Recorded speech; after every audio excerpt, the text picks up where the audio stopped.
दोस्तों कहानी शुरू होती है और हम देखते हैं डॉक्टर भकलंडी को, जो कि अपनी आंखों का चेकअप कराने अपने एक दोस्त के पास आया होता है। तभी उसका दोस्त भकलंडी को कहता है कि तुम अपनी आंखों का चेकअप कराने के लिए बार बार क्यों आ जाते हो। जिस पर डॉक्टर भकलंडी कहता है कि ये जानने के लिए कि मेरी आंखें ठीक है या नहीं। इस पर उसका दोस्त पूछता है कि क्यों, क्या हुआ, कहीं तुम अपनी आंखों पर कोई एक्सपेरिमेंट तो नहीं कर रहे। इसी दौरान वहाँ पर डॉक्टर मुन्नी बाई आती है और डॉक्टर भकलंडी से पूछती है कि तुम किस बारे में रिसर्च कर रहे हो। इस पर डॉक्टर भकलंडी उसे कहता है कि जैसा तुमने नर्सरी क्लास में पढ़ा ही होगा कि लाइट जब किसी ऑब्जेक्ट से टकराती है और उस ऑब्जेक्ट से टकराकर वापस हमारी आंखों में आती है तो इससे हम किसी चीज को देख पाते हैं। जैसे कि मैं अभी तुम्हारी बड़ी बड़ी चूचियों को देख रहा हूँ। लेकिन क्या हो अगर हम अपनी आंखों का प्रयोग पूरी तरह से करने लगे और उन चीजों को भी देखा जा सके जो लाइट के परे हो, जो कि नॉर्मल आंखों से देख पाना पॉसिबल नहीं है। इसलिए जो मैं प्रयोग कर रहा हूँ उससे मेरी आंखें रेडिएशन को भी देख पाएंगी। अब यहाँ पर ये जो डॉक्टर मुन्नी बाई थी वो गंडघोसला फाउंडेशन से आई थी, जिस फाउंडेशन से डॉक्टर भकलंडी को उसके एक्सपेरिमेंट्स के लिए फंड मिल रहा था। और वो यहाँ पर ये चेक करने आई थी कि उसकी ये रिसर्च उसके फाउंडेशन के लिए ठीक है भी या नहीं।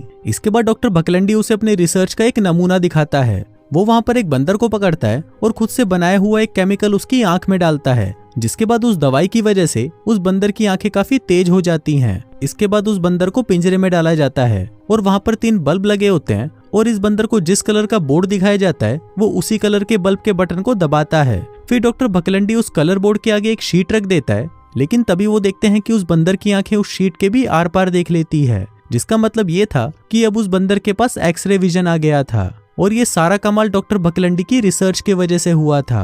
अब ये देखकर डॉक्टर मुन्नी बाई काफी खुश हो जाती है और वो डॉक्टर भकलंडी से पूछती है कि इस बंदर को कुछ होगा तो नहीं ना। जिस पर डॉक्टर भकलंडी कहता है कि नहीं, इस बंदर के सारे आई टिश्यू बिल्कुल सही हैं। लेकिन तभी हम देखते हैं कि उस बंदर को दिल का दौरा पड़ता है और वो मर जाता है। लेकिन फिर भी डॉक्टर मुन्नी बाई डॉक्टर भकलंडी के इस एक्सपेरिमेंट से बहुत खुश होती है और वो उसे आगे भी ये काम जारी रखने को कहती है। फिर अगले सीन में हम देखते हैं कि डॉक्टर भकलंडी अपने एक दोस्त डॉक्टर बेरोजगार भंडारी के पास जाता है और अपने ऊपर एक्सपेरिमेंट करने के लिए उससे हेल्प मांगता है। लेकिन डॉक्टर बेरोजगार भंडारी उसे साफ मना कर देता है और उसे कहता है कि तुमने जिस बंदर पर एक्सपेरिमेंट किया था वो मर चुका है और अब तुम्हें इस एक्सपेरिमेंट को रोक देना चाहिए।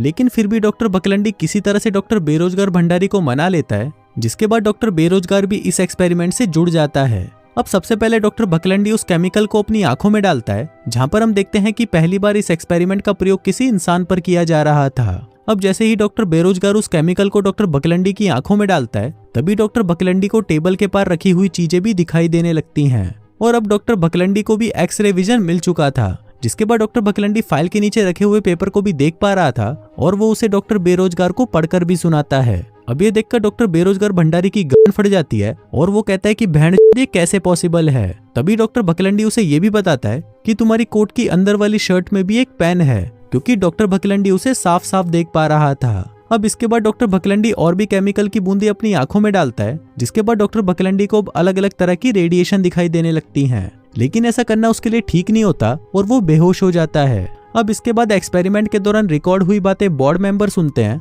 जहां पर डॉक्टर मुन्नी बाई भी बैठी होती है। फिर रिकॉर्डिंग सुनने के बाद बोर्ड मेंबर डिसाइड करते हैं कि डॉक्टर भकलंडी का एक्सपेरिमेंट ठीक से नहीं हुआ, इसलिए डॉक्टर भकलंडी को दिए जाने वाले फंड्स को रोक दिया जाएगा। वहीं डॉक्टर मुन्नी बाई उनको समझाने की कोशिश करती है कि ये एक्सपेरिमेंट ठीक से हो सकता है, लेकिन वो लोग उसकी कोई बात नहीं सुनते। इसके बाद हम डॉक्टर बनछोड़ दास को देखते हैं, जो कि डॉक्टर भकलंडी से आकर मिलता है। फिर वो उसे बताता है कि आज मेरे एक पेशेंट की सर्जरी है, इसलिए मैं चाहता हूं कि तुम मेरे साथ रहो और उस पेशेंट का डायग्नोस करने में मेरी मदद करो। इसके बाद डॉक्टर भकलंडी उस पेशेंट से मिलने के लिए जाता है और अभी भी उसकी आंखों में एक्सरे विजन होता है, जिसकी मदद से वो पेशेंट के अंदर देख लेता है। वो देखता है कि इस पेशेंट का डायग्नोस सही से नहीं किया गया। फिर ये बात वो डॉक्टर बनछोड़ दास को भी बताता है, लेकिन डॉक्टर बनछोड़ दास उसकी बातों पर विश्वास नहीं करता, जिसके बाद वो उसे सर्जरी के टाइम अपने साथ रहने के लिए कहता है। इसके बाद डॉक्टर भकलंडी डॉक्टर मुन्नी बाई से मिलता है, जहां पर मुन्नी बाई उससे एक पार्टी में चलने के लिए पूछती है। अब वो दोनों पार्टी में आ जाते हैं, जहां पर दारू पीने के बाद डॉक्टर भकलंडी का एक्सरे विजन और भी ज्यादा बढ़ जाता है, जिस वजह से डॉक्टर भकलंडी पार्टी में आए सभी लोगों को बिना कपड़ों के देख पा रहा था। अब ये देखकर डॉक्टर भकलंडी बहुत ज्यादा खुश हो जाता है और इस चीज के मजे लेने लगता है। इसके बाद वो डॉक्टर मुन्नी बाई को भी बिना कपड़ों के देखता है और उसे कहता है कि आपकी चूचियां तो सच में बहुत बड़ी बड़ी हैं, जिसको सुनकर डॉक्टर मुन्नी बाई को शर्म आ जाती है और वो समझ जाती है कि ये हरामी उसके कपड़ों के अंदर भी देख पा रहा है।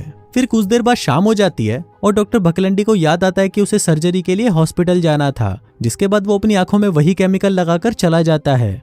फिर सर्जरी के दौरान हम देखते हैं कि डॉक्टर भकलंडी डॉक्टर बनछोड़ दास को सर्जरी करने से रोकने लगता है और उसे कहता है कि भूखड़ी के अभी भी मेरी बात सुन ले, तू जो भी कर रहा है वो गलत है। मुझे यहाँ से साफ साफ दिखाई दे रहा है कि इस पेशेंट को ट्यूमर है। लेकिन यहाँ पर डॉक्टर बनछोड़ दास उसकी बात नहीं मानता तो डॉक्टर भकलंडी चाकू से उसका हाथ काट देता है, जिस वजह से बनछोड़ दास अब ऑपरेशन नहीं कर सकता था। फिर डॉक्टर भकलंडी कहता है कि तुम्हें लग रहा होगा कि मैं पागल हूँ, लेकिन ऐसा नहीं है, मैं जो कुछ भी कह रहा हूँ वो बिल्कुल सच है। अब उसकी ये बातें सुनकर डॉक्टर बनछोड़ दास मान जाता है, जिसके बाद डॉक्टर भकलंडी उस पेशेंट का ऑपरेशन शुरू कर देता है। अब यहाँ पर डॉक्टर भकलंडी को उस पेशेंट के सारे बॉडी पार्ट्स आराम से नजर आ रहे थे, जिसके बाद वो बहुत ही आसानी से उसका ऑपरेशन कर देता है। फिर ऑपरेशन होने के बाद डॉक्टर बनछोड़ दास डॉक्टर भकलंडी से कहता है कि तुम्हें ऐसा नहीं करना चाहिए था, क्योंकि ऐसा करने से तुम्हें डॉक्टर की प्रैक्टिस छोड़नी भी पड़ सकती है।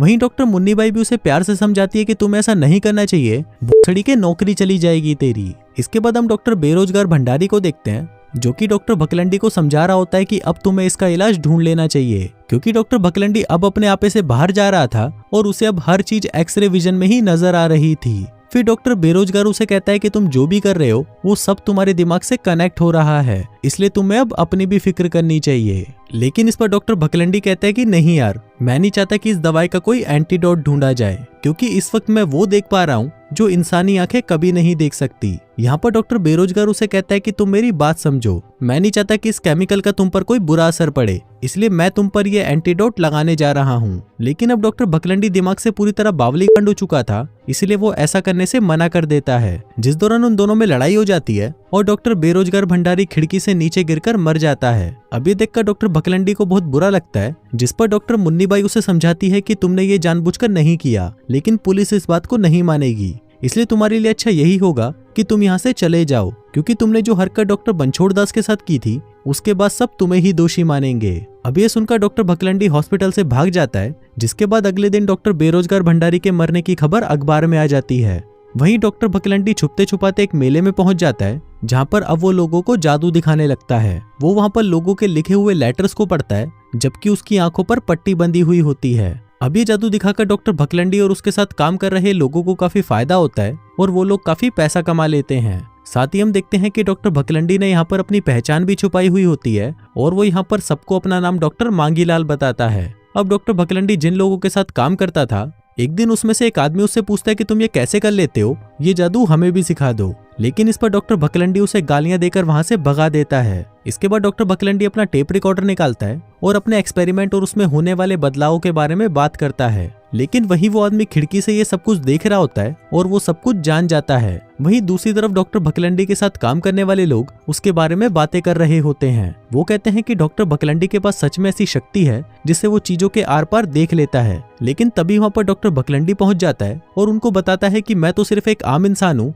और मेरे पास ऐसी कोई शक्तियां नहीं है। फिर अगले सीन में हम देखते हैं कि उसी मेले में एक बड़े से झूले से एक लड़की नीचे गिर जाती है। वो काफी ज्यादा घायल थी और बेहोश हो चुकी थी। तभी वहाँ पर डॉक्टर भकलंडी आ जाता है और अपने एक्सरे विजन से देख लेता है कि उस लड़की के पैर में फ्रैक्चर हो गया है, इसलिए वो एक लकड़ी का टुकड़ा उठाकर उसके पैरों में बांध देता है। लेकिन यहाँ पर हम देखते हैं कि उसके साथी ये समझ नहीं पा रहे थे कि इस चूतिए को पता कैसे चला कि इस लड़की के पैर की हड्डी टूट गई है। तभी वहाँ पर डॉक्टर भकलंडी के साथ काम करने वाला छोटा छतरी आता है और उसे कहता है कि मुझे पता चल चुका है कि तुम कौन हो और तुम्हारे पास जो शक्ति है वो सच में एक रहस्यमयी शक्ति है, और मैंने तुम्हारी शक्ति अभी देख ली है कि कैसे तुमने उस लड़की की टूटी हुई हड्डी को जोड़ दिया, जबकि ये करना हर किसी के बस की बात नहीं है। वो कहता है कि मैं तुम्हारी मदद से बहुत सारे पैसे कमा सकता हूँ। जिसके बाद वो उसे आइडिया देता है कि हम दोनों शहर से बाहर जाएंगे और वहाँ पर बहुत सारे लोगों को ठीक करेंगे, जिसके बाद हमारे पास बहुत सारा पैसा आ जाएगा। अब डॉक्टर भकलंडी भी इसकी बात मान जाता है, जिसके बाद वो दोनों शहर के बाहर एक जगह रेंट पर ले लेते हैं।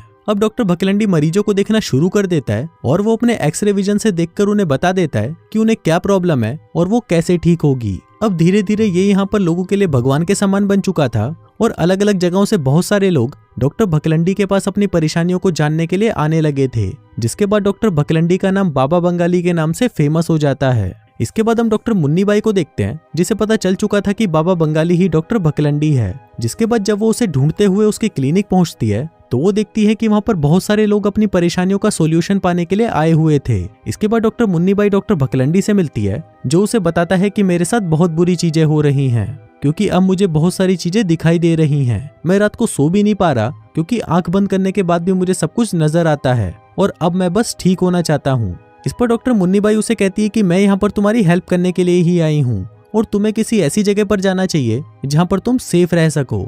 लेकिन ये सारी बातें डॉक्टर भकलंडी का साथी छोटा छतरी सुन लेता है, जिसके बाद वो डॉक्टर भकलंडी से कहता है कि मैं तुम्हें यहाँ से कभी नहीं जाने दूंगा क्योंकि मुझे अभी और पैसे कमाने हैं, और अगर तुमने यहाँ से भागने की कोशिश की तो मैं पुलिस को बता दूंगा कि तुम डॉक्टर भकलंडी हो जिसने डॉक्टर बेरोजगार का खून किया है। अभी सुनकर डॉक्टर भकलंडी वहां से भागने लगता है, जिसके बाद छोटा छतरी सबको बता देता है कि ये कोई बाबा बंगाली नहीं बल्कि एक खून करके भागा हुआ किलर है। वहीं डॉक्टर भकलंडी और डॉक्टर मुन्नीबाई वहां से भाग जाते हैं। फिर कार में डॉक्टर भकलंडी देखता है कि उसे कुछ भी ठीक से दिखाई नहीं दे रहा था और उसे सब कुछ धुंधला दिखाई दे रहा था। अब यहाँ पर डॉक्टर भकलंडी चाहता था कि वो अपनी पावर्स को कंट्रोल कर सके। वो कहता है कि मैं जानता हूँ कि इसके लिए बहुत सारा पैसा लगेगा और ये भी जानता हूँ कि ये सारा पैसा कहाँ मिल सकता है। जिसके बाद डॉक्टर भकलंडी और मुन्नीबाई वहाँ पर लॉस वेगस के कैसीनो में जाते हैं। फिर डॉक्टर भकलंडी फिर से अपनी आंखों में वही केमिकल डालता है, जिसके बाद वो अपनी पावर्स को यूज करके वहाँ जुआ खेलकर बहुत सारे पैसे कमा लेता है। अभी देखकर वहाँ के मैनेजर को डॉक्टर भकलंडी पर शक होने लगता है, तो वो वहाँ पर एक पुलिस वाले को लेकर आता है और डॉक्टर भकलंडी से पूछता है कि तुम ऐसा क्या कर रहे हो जो तुम इतना सारा पैसा इतनी जल्दी जीत गए हो। अब डॉक्टर भकलंडी वहाँ से जाने लगता है, लेकिन तभी पुलिस से टकराकर उसका चश्मा नीचे गिर जाता है और उसकी भयानक आंखें सबको दिख जाती हैं। हम देखते हैं कि डॉक्टर भकलंडी की आंखों का कलर बदल चुका था और उन्हें वहां पर इंसानों की जगह सिर्फ कंकाल ही नजर आ रहे थे। अभी देखकर मैनेजर कहता है कि इसकी आंखों में कुछ गड़बड़ है, इसलिए हमें पुलिस को बुला लेना चाहिए। लेकिन तभी डॉक्टर भकलंडी अपने जीते हुए पैसों को वहां पर उड़ाकर वहां से भाग जाता है। अब यहाँ पर डॉक्टर भकलंडी को कुछ भी ठीक से नजर नहीं आ रहा था और वहीं पुलिस भी अब उसका पीछा कर रही थी। तभी अचानक डॉक्टर भकलंडी की कार खाई में गिर जाती है, लेकिन डॉक्टर भकलंडी की जान बच जाती है और उन्हें सिर्फ मामूली चोटें ही आती हैं। अब इसके बाद डॉक्टर भकलंडी चलते चलते एक चर्च में पहुंच जाता है, जहां पर फादर लोगों को स्पीच दे रहे होते हैं। फिर वहां पर फादर डॉक्टर भकलंडी से कहते हैं कि अगर तुमने कोई पाप किया है तो गॉड तुम्हारी रक्षा करेगा। इस पर डॉक्टर भकलंडी कहता है कि गॉड मुझे कैसे बचा सकता है, मैं तुमको बताता हूँ कि मुझे कैसा दिखाई दे रहा है। मुझे अंधेरे के पार भी एक रोशनी दिखाई दे रही है, जिसका मतलब था कि डॉक्टर भकलंडी अब पृथ्वी के केंद्र को भी देख पा रहा था। तभी वहां पर डॉक्टर मुन्नीबाई और पुलिस भी पहुंच जाती है। फिर पादरी उसे कहता है कि तुमने यहाँ पर पाप और शैतान को देखा है। मैथ्यू ने अपनी बुक में कहा है कि अगर तुमने उसको अपनी आंखों से देखा है तो तुम उसे बाहर निकाल फेंको। अब डॉक्टर भकलंडी भी ऐसा ही करता है और परेशान होकर अपनी आंखें निकाल देता है। अब इसके आगे क्या होता है वो सिर्फ इस फिल्म के डायरेक्टर को ही पता है। और इसी सस्पेंस के साथ ये कहानी यहीं खत्म हो जाती है।